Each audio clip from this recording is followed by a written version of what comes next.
নমস্কার, তোমাদের সবাইকে স্বাগত জানিয়ে আজকের ক্লাসটি শুরু করছি। আজকে তোমাদেরকে দেখাবো অষ্টম শ্রেণীর তৃতীয় পর্যায়ক্রমিক মূল্যায়নের জন্য বাংলা বিষয়ে মডেল কোশ্চেন নাম্বার 5 নম্বর সেটটি। তাহলে চলো আর দেরি না করে এবার আমরা দেখে নিই। এক দাগে আছে সঠিক উত্তরটি বেছে নিয়ে লেখো।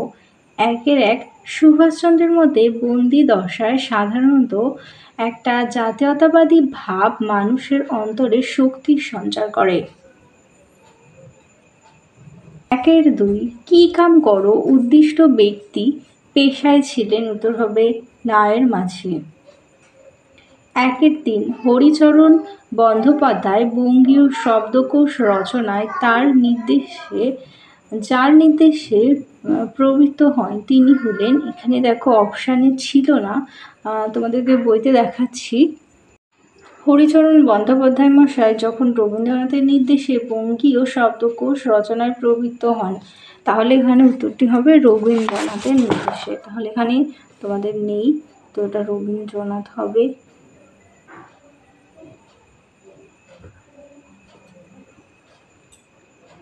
একের চার, স্বাধীনতা একটা শক্তিশালী বীজ প্রবাহ।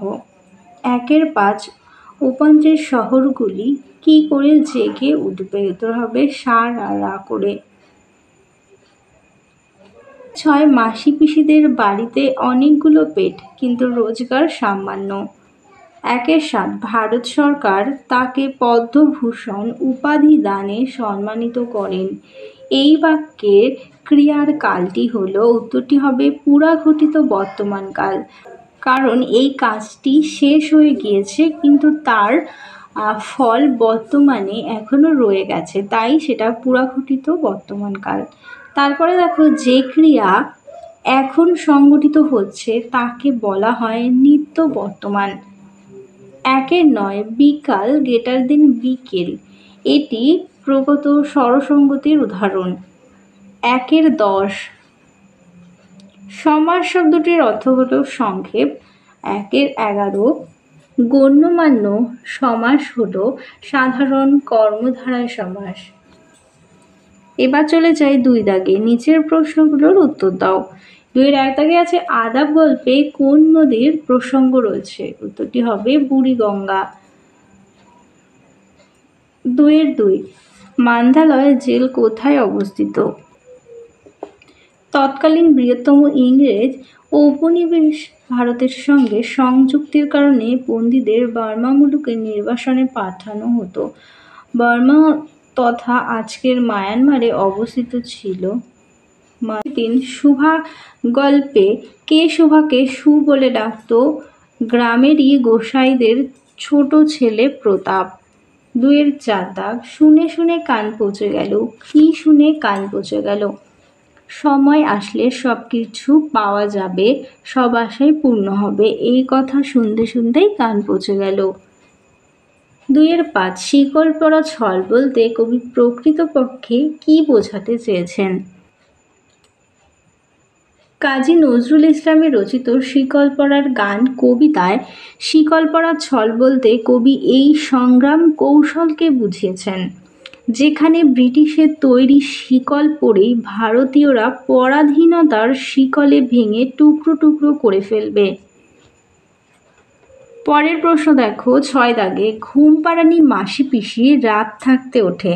মাসি পিসি কবিতায় ঘুম পাড়ানি মাসি পিসি কারা? কবি জয় গোস্বামীর মাসি পিসি কবিতায় বর্ণিত মাসি পিসিরা হলেন সমাজের দরিদ্র, দিন আনা দিন খাওয়া শ্রমজীবী মহিলারা। আলোচ্য কবিতায় এদের গ্রাম থেকে শহরে আসা চাল বিক্রেতা মহিলা রূপে দেখানো হয়েছে।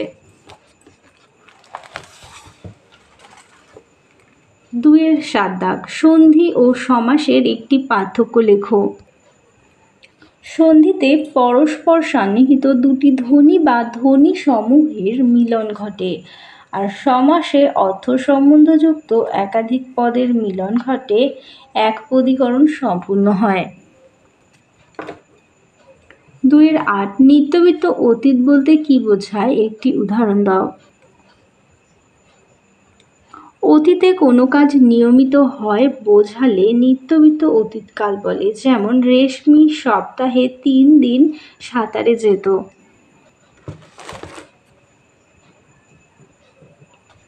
পরের প্রশ্ন, ঘটমান অতীতে মূল ধাতুর পরে আছো ধাতু থাকলে ঘটমান ভবিষ্যতে মূল ধাতুর পরে কোন ধাতু হয়? পরের প্রশ্ন, ঘটমান অতীতে মূল ধাতুর পরে আছো ধাতু থাকলে ঘটমান ভবিষ্যতে মূল ধাতুর পরে কোন ধাতু হবে? এটি হবে আছি। যেমন আমি রোজ তার সাথে কথা বলিয়াছি। পরের প্রশ্ন, সাবাস, এমন কাজ তো তোমাকেই মানায়। বাক্যটিতে কোন শ্রেণীর অব্যয় আছে? উত্তরটি হবে আবেগসূচক। পরের প্রশ্ন, ব্যাস বাক্য সহ সমাসের নাম লেখো। আছে মন মাঝি হবে মন রূপ মাঝি, রূপক কর্মধারয় সমাস। পরের প্রশ্নটি দেখো, দুর্গা কতবার খুঁজিয়াছে ও খেলা আর কোনোদিন আসে নাই। কোন খেলার কথা বলা হচ্ছে? নিশ্চিন্তপুরে একজন বৃদ্ধ মুসলমান বড় রং ঢং করা কাঠ বসানো একটি টিনের বাক্স নিয়ে খেলা দেখাতে এসেছিল। বাক্সের গায়ে চোঙের মতো জিনিস ছিল, তাতে চোখ একটা লাগিয়ে ছবিতে সত্যিকারের মানুষ ঘরবাড়ি দেখা যেত। সেই খেলার কথাই এখানে বলা হয়েছে। পরের প্রশ্নটি দেখো, বলেছে আমি মরবার সময় বইখানা তোমায় দিয়ে যাব দাদু। কোন বইখানি দিয়ে যাবার কথা ছিল? উত্তরটি হবে প্রেম ভক্তি চণ্ডিকা। পরের প্রশ্ন দেখো, হরিচরণ বন্দ্যোপাধ্যায়ের সংকলিত অভিধানটির নাম কি? বঙ্গীয় শব্দকোষ। অভিধানটি কাজ কত খ্রিস্টাব্দে শুরু হয়? 1312 বঙ্গাব্দে। 3-এর 2 দাগ, দুশ্মনরা আমারে যাইতে দিল না তাগো কাছে। দুশ্মন শব্দের অর্থ শত্রু। কারা যাইতে দিল না? British police. 3-এর 3, দু হাতে মুখ ঢেকে শুয়ে পড়ল একটা বেঞ্চিতে। স্ট্রাইকার রঞ্জন সরকারের এমনভাবে শুয়ে পড়ার কারণ কি? শান্তিপ্রিয় বন্দ্যোপাধ্যায় রচিত পরাজয় গল্পে পুরনো ক্লাবের বিরুদ্ধে গোল করে অপমানের যোগ্য জবাব দিলেও রঞ্জনীর হৃদয়ে জেগে ওঠে মায়ের মতো ভালোবাসা জড়িয়ে যে ক্লাবটির সঙ্গে। তার কথা তাকেই কিনা সে পরাজিত করল, এই বেদনাবোধে আক্রান্ত হয়েই রঞ্জন সরকার প্রশ্নোক্ত আচরণ করেছিলেন। পরের প্রশ্নে 4 দাগে চলে যায়, কম বেশি 30টি শব্দে উত্তর দাও। 4-এর 1 দাগ, আগামীকালে রুটি দিয়ে কি আজ বাঁচা যায়? এখানে আগামীকাল বলতে কি বোঝানো হয়েছে? কবি ল্যাংস্টন হিউমের রচিত স্বাধীনতা কবিতায় আগামীকাল বলতে দূর ভবিষ্যৎকে নির্দেশ করা হয়েছে, আর আজ বলতে চলমান বর্তমানকে নির্দেশ করা হয়েছে। অর্থাৎ আগামীকাল হলো সেই ভবিষ্যৎ যা আশার আলো বহন করে নাও আসতে পারে। আজ হলো এখনই, যখন আমি আমার প্রয়োজনকে যথার্থ বুঝে নিতে পারি। কবির বক্তব্য, মানুষের যখন ক্ষুধার উদ্বেগ হয় তখন সে আগুন নেভানোর জন্য তার সেই মুহূর্তেই খাবারের প্রয়োজন। আগামীকাল ক্ষুধা নিবৃত্তির প্রতিশ্রুতি থাকলে তাতে আজকের জঠরের আগুন নেভে না, ক্ষুধা প্রবল থেকে প্রবলতর হয়। কাল রুটি পাবো বলে আজ প্রত্যাশা নিয়ে বেঁচে থাকা যেমন যায় না, তেমনি কবে স্বাধীনতা পাবো এই আশা নিয়ে পরাধীন জীবন ধারণ সম্ভব নয়। স্বাধীনতা ছিনিয়ে নিতে হবে এবং তা এখনই। মৃত্যু হলে স্বাধীনতার আর কি দরকার? পরের প্রশ্ন, ক্ষয় করতে আসা মোদের সবার বাঁধন ভয়। বাঁধন ভয় ক্ষয় করতে কারা কোথায় এসেছেন? ব্রিটিশ সরকার ভারতের স্বাধীনতাকে হরণ করেছে। তারা ভারতবাসীকে আসন আর শোষণ করে চলেছে। ভারতীয়রা পরাধীন, তাদের কোনো অধিকার নেই, বরং তাদের আন্দোলন বা বিপ্লবকে স্তব্ধ করতে সক্রিয় ইংরেজ সরকার। তাই ইংরেজ সরকার শিকলের বাঁধনে বাঁধতে চান ভারতীয়দের। পরাধীন ভারতীয়রা ইংরেজ শাসনে লাঞ্ছিত, তারাই বাঁধন ভয়কে জয় করবে। কাজী নজরুল ইসলাম তার শিকল পরার গান কবিতায় এমন প্রত্যয় ব্যক্ত করেছেন যে ইংরেজদের কারার বাঁধনে আর বেঁধে রাখা যাবে না ভারতীয়দের। বিপ্লবীগণ মহামন্ত্রে দীক্ষিত হয়ে আন্দোলনের ঝাঁপিয়ে পড়বে। এই মন্ত্র বলহীনকেও বলবান করে তুলবে। কোনো ভয়ই তারা ভীত হবেন না। ভয়ের টুটি তারা চেপে ধরে ভয়হীন হবেন। শঙ্কামুক্ত হৃদয়ে মাতৃমুক্তির ব্রত গ্রহণ করবেন। ইংরেজদের প্রতি শৃঙ্খলাকে তারা আর ভয় পাবেন না। ওই শৃঙ্খলিত হাত দিয়েই শৃঙ্খল ভাঙার সংকল্প নেবেন তারা। ভয় দেখিয়ে সরকার কখনো বিধির শক্তি নাশ করতে পারবে না।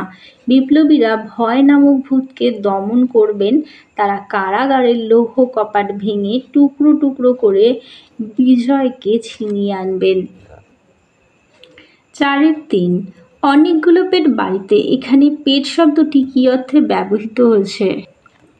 জয় গোস্বামীর লেখা মাসিপিসি কবিতা থেকে সংগৃহীত উদ্ধৃতাংশটিতে ব্যবহৃত পেট শব্দটির অভিধানিক অর্থ হল উদর বা জঠর। কবিতায় পেট শব্দটি মাসিপিসিদের পরিবারের সদস্য অর্থে ব্যবহৃত হয়েছে। 5 দাগে বলেছে কম বেশি 7টি শব্দে নিচের যে কোনো একটি প্রশ্নের উত্তর দাও। প্রথমে 5-এর 1 দাগে আছে চঞ্চল প্রাণের বেলায় জীবনের সেই সর্বাপেক্ষা বড় অজানা ডাক আসিয়া পৌঁছায়ছে। এখানে কার কথা বলা হয়েছে? এটা হবে দুর্গার কথা বলা হয়েছে। আর অজানা ডাক বলতে কি বোঝানো হয়েছে? 10-11 বছরের প্রাণচঞ্চল অশান্ত প্রকৃতির একটি মেয়ে দুর্গা। অরণ্য প্রকৃতির সঙ্গে তার নিবিড় সম্পর্ক। সারাদিন ভাইকে নিয়ে জঙ্গলে জঙ্গলে ঘুরে বেড়ায়। ভাইয়ের মুখে রেল লাইনের কথা শুনে রেলগাড়ি দেখার স্বাদ তীব্রতর হয়ে ওঠে। এছাড়াও নীরেনকে ঘিরে দেখার স্বপ্ন স্বপ্নই থেকে যায়। কারণ এক ম্যালেরিয়া রোগে আক্রান্ত হয়ে এই প্রাণচঞ্চল মেয়েটি অজানার দেশে তলিয়ে যায়। পরের প্রশ্ন দেখো, অজয় কে? তার সঙ্গে অপুর বন্ধুত্ব হলো কিভাবে? নীলমণি হাজরার যাত্রা দলে রাজকুমারের চরিত্রে অভিনয় করে অজয়। তার প্রকৃত নাম কোথাও উল্লেখ করা হয়নি। রাজকুমার অজয় চরিত্রে যে অভিনয় করে বলে সে নামেই সে সর্বাধিক পরিচিত। প্রথম আলাপে অজয়কে অপু পান খাইয়েছিল। সেই থেকেই দুজনের মধ্যে অনেক কথাবার্তা হয়। অপু যাত্রাপালার অনেক কথা অজয়কে জিজ্ঞাসা করে জানে। অপুদের বাড়িতে অজয় খেতে এলে অপুর মা দিদি সকলের কাছেই অজয় প্রিয় পাত্র হয়ে ওঠে। অপুর গান শুনে মুগ্ধ অজয় তাকে যাত্রা দলে যোগ দিতেও পরামর্শ দেন। এইভাবে নানা কথোপকথনের মধ্য দিয়ে দুজনের মধ্যে বন্ধুত্ব সৃষ্টি হয়। চলে যাই 6 দাগে। কম বেশি 150টি শব্দে নিচের যে কোনো দুটি প্রশ্নের উত্তর দাও।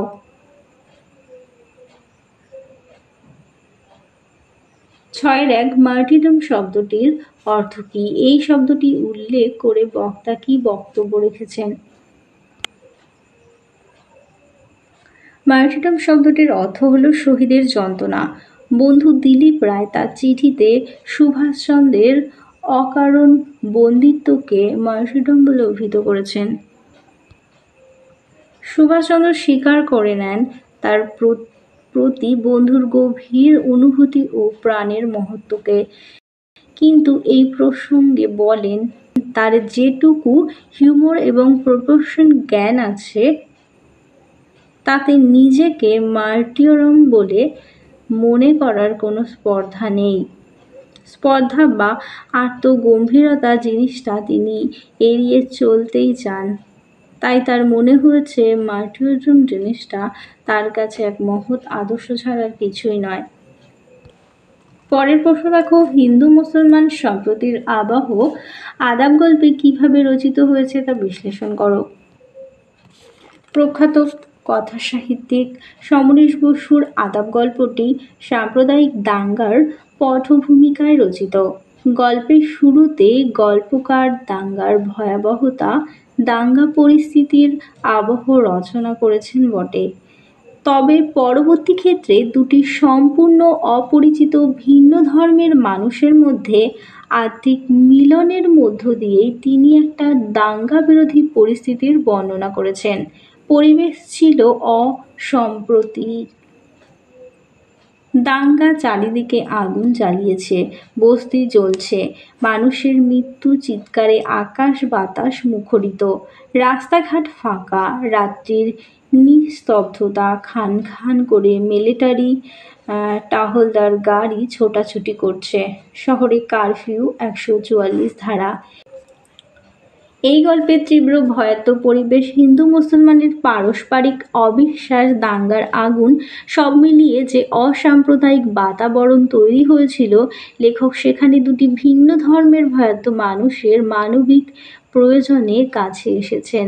পরস্পর আলাপনের মধ্য দিয়ে বিশ্বাস ও মানবতার বাতাবরণ তৈরি করেছেন এবং গল্পের শেষ পর্যন্ত অসম্প্রতির পরিবেশের সঙ্গে সম্প্রতির ফুল ফুটেছে।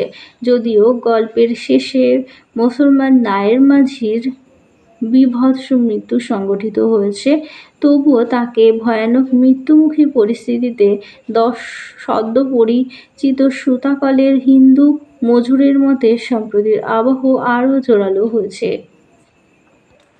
পরের প্রশ্ন, প্রকৃতি যেন তাহার ভাষার অভাব পূরণ করিয়া দেয়। মানুষের ভাষার অভাব কিভাবে প্রকৃতি পূরণ করতে পারে তা আলোচনা করো। প্রকৃতির বিবিধ শব্দ বিচিত্র গতি বোঝার ভাষার মতোই। প্রকৃতি নিজে কথা বলতে পারে না, কিন্তু প্রকৃতির সব ইঙ্গিত, ভঙ্গি, সঙ্গীত, এমনকি দীর্ঘ নিঃশ্বাস মানুষের ভাষার অভাব পূরণ করে দেয়।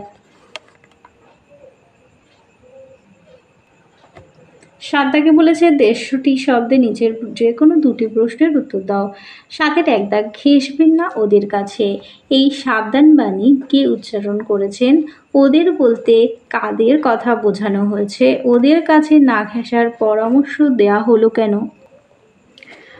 অচিন্ত্য কুমার সেনগুপ্তের রচিত ছন্নছাড়া কবিতা থেকে গৃহীত এই সাবধানবাণী উচ্চারণ করেছে কবি যে ট্যাক্সিতে উঠেছিলেন তার ড্রাইভার। ওদের বলতে এখানে সড়কের মাঝখানে দাঁড়িয়ে থাকা সেই সমস্ত ছেলেদের কথা বলা হয়েছে যারা মূলত ছন্নছাড়া, আশ্রয়হীন, ভবিষ্যৎ লক্ষ্যহীন এবং সকলে যাদের মনে করে যে তারা আচার ব্যবহার, রীতিনীতি, সৌজন্য, শিষ্টাচার, শালীনতা, ভদ্রতা কোনো কিছুরই ধার ধারে না। ওদের কাছে না ঘেঁষার পরামর্শ ট্যাক্সি ড্রাইভার এই কারণেই দিয়েছে যে সে মনে করে ওরা সমাজের কাছে গ্রহণীয় নয়। অর্থাৎ যে উপাদানগুলি থাকলে একজন ব্যক্তিকে সভ্য বা ভদ্র বলা যায় তার কোনোটি ওদের স্বভাবে বা জীবনে নেই। এই কারণেই সামাজিক প্রথাগত সংস্কারে তাদের থেকে দূরত্ব বজায় রাখার কথা বলা হয়েছে। পরের প্রশ্ন দেখো, শতবর্ষ এগিয়ে আসে, শতবর্ষ যায়, এই পংক্তিটির মধ্য দিয়ে কবি কি বলতে চেয়েছেন আলোচনা করো। উদ্ধৃতটি আধুনিক বাংলা কবিতার বিশিষ্ট কবি জয় গোস্বামীর মাসি পিসি নামক কবিতা থেকে গৃহীত। আলোচ্য কবিতায় কবি সমাজের শ্রমজীবী মহিলাদের জীবনচারণের এক টুকরো ছবিকে আমাদের সামনে তুলে ধরেছেন। কবিতায় উল্লেখিত মাসি পিসিরা হলেন গ্রাম থেকে শহরে আসা চাল বিক্রেতা মহিলারা। চোখে জল ছিটিয়ে ঘুম সরিয়ে রাতের অন্ধকারে তারা ট্রেন ধরতে ছুটে চলেন। নানা বাধা বা প্রতিবন্ধকতার মধ্য দিয়েই তাদের জীবন সংগ্রামে লিপ্ত থাকতে হয়। পরিবারের সদস্য অনেক, কিন্তু উপার্জন করে হয়তো একজনই। ফলে কঠোর শ্রমের মাধ্যমে দুমুঠো অন্নের সংস্থান করতে হয় তাদের। বছর শেষ হয়, নতুন বছর আসে, কিন্তু এই শ্রমজীবী মানুষগুলোর জীবন প্রবাহ একই রকম থাকে, কোনো পরিবর্তন হয় না তাদের জীবনের। প্রশ্নোক্ত উক্তিটির মাধ্যমে কবি সময়ের প্রবাহমানতার শ্রমজীবী মানুষদের অপরিবর্তনীয় জীবন সংগ্রামকে ইঙ্গিত করেছেন। 7-এর 3, ছোট্ট একটা তুক করে বাইরেটা পাল্টে দাও। বাইরেটা কী ধরনের বদল ঘটবে বলে কবি আশা করেন? সেই কাঙ্ক্ষিত বদল ঘটলে জীবন কিভাবে অন্যরকম হবে বলে কবি মনে করেন? দেখে নাও। এরপরে চলে যাই 8 দাগে। বলেছে চড়ুই ভাতি করবি অপু, বক্তাকে। অপু দুর্গার চড়ুই ভাতির বর্ণনা দাও। অপু কোথায় কড়ি খেলতে গিয়েছিল? এখানে বক্তা, এটা হবে দুর্গা। এখান থেকে দেখো, এখান থেকে এই পর্যন্ত লিখবে। আর অপু কড়ি খেলতে গিয়েছিল বাবুরাম পাড়ুইয়ের বাড়ির নিকটবর্তী তেঁতুলতলায়। পরের প্রশ্ন, লোকটি বলিল, এসো এসো খুকি, দেখে যাও, পয়সা লাগবে না। লোকটি কে? লোকটি হলো বৃদ্ধ বা বুড়ো মুসলমান।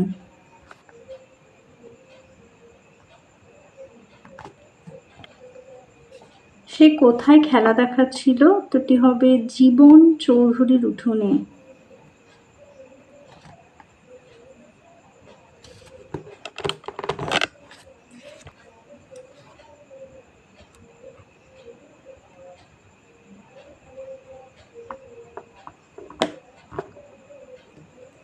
সেখানে দুর্গা কি করছিল? সেখানে দুর্গা দাঁড়িয়েছিল।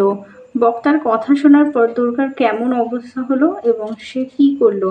বক্তা যখন তাকে বলল, এসো খুকি, দেখে যাও, পয়সা লাগবে না, তখন দুর্গার মুখ উজ্জ্বল হয়ে উঠল এবং সে বাক্সের কাছে গেল সাহস করে। দুর্গার মাথায় উড়ন্ত চুলের গোছা পাশে সরাইয়া দিয়া চাহিয়া দেখিল। পরের 10 মিনিটের কথায় সে কোনো বর্ণনা করিতে পারে না। সত্যিকারের মানুষ ছবিতে কি করিয়া দেখা যায়? কত সাহেব মেম, ঘরবাড়ি, যুদ্ধ, সেই সব কথা সে বলিতে পারে না। কি জিনিসই সে দেখিয়াছে। তাহলে চলো আজকের মতো ভিডিওটা এখানেই শেষ করছি। ভালো লাগলে অবশ্যই লাইক, কমেন্ট ও বন্ধুদের সঙ্গে শেয়ার করতে ভুলো না।